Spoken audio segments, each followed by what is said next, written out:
એને ગાંઠિયાની દુકાનને જોઈને ગાડી ધીમી થાય, એને જોઈને રોમે રોમે દીવા થાય, ઉકળતા તેલના મહાસાગરમાં ચણાના લોટના કણ કણ મરજીવા થાય ને એવા જ્યારે ગરમા ગરમ ગાંઠિયા બહાર આવે ત્યારે આપણને એમ થાય કે પાડોશી દેશના રાજાએ તો ભેટ સોગાત મોકલી છે સાહેબ, કે ગાંઠિયાની અંદર જિંદગી ભરી છે, વણેલામાં મરી ભરી છે, ગાંઠિયા તો ગાંઠિયા બાજુમાં સંભારાએ ભારે કરી છે. આંબર ઇટાળાથી રાજકોટ એક યુવક આવે છે અને સૌરાષ્ટ્રની જે ભાષા છે, જે કલ્ચર છે, એને ક્રિકેટ કોમેન્ટ્રીના મુંબઈના સ્ટુડિયો સુધી લઈ જાય છે. સૌરાષ્ટ્રને, સૌરાષ્ટ્રની ભાષાને એક નવી ઓળખાણ અપાવનાર આપણી સાથે છે આરજે આકાશ.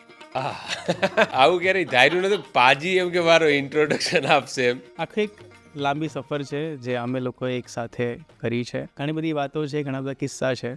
જીવનની તમારી શું ફિલોસોફી છે? સંઘર્ષને તમે કેવી રીતે જુઓ છો? મેં તો નદી પાસેથી શીખ્યું છે જીવન જીવવાનું, ચૂપચાપ રહેવાનું અને મોજમાં રહેવાનું. કરિયરની વાત કરે કે છોકરાઓની ચિંતા કરતા હોય પેરેન્ટ્સ કે અમારા છોકરો કઈ લાઈનમાં જશે, એટલે બદલાવ જ છે કે જે કોન્સ્ટન્ટ છે, બાકી એનાથી વિશેષ કઈ છે જ નહીં. સમયની સાથે બધું બદલાય છે, તો હવે તમને આવનારો સમય જે છે એમાં શું બદલાવ તમે જોઈ રહ્યા છો? એટલે હવેના સમયમાં તો અત્યારે સ્કિલ છે ને એ જ તમને આગળ લઈ જશે. દર્શકોમાં એક એવો વર્ગ છે કે જે અત્યારે કદાચ એકલો બેઠો હોય, એને એવું લાગે છે કે મને સપોર્ટ કરનારો કોઈ નથી, એને એવું લાગે છે કે ખબર નહીં મારું જીવનમાં શું થશે. પેલું કે છે ને કે ચેતક ચૂકે તો રાણો મૂકે, પણ ચૂકે ચેતક નહીં મૂકે રાણો.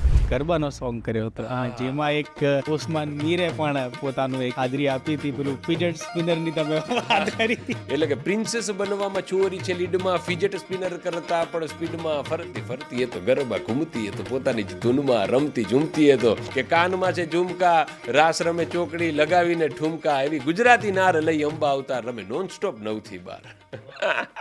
પણ તમે એક સારા પ્રેક્ટિસ કરનાર ડૉક્ટર છો, તમે ડૉક્ટરી છોડો છો, હવે તમે આરજે છો, તમારી પીક પર પહોંચી ગયા તો તમે આરજેંગ છોડો છો. તો આ જે છોડવાનો જે સાહસ છે ને એ પણ કરવું પડે. તો એ સાહસ કઈ રીતે કરવું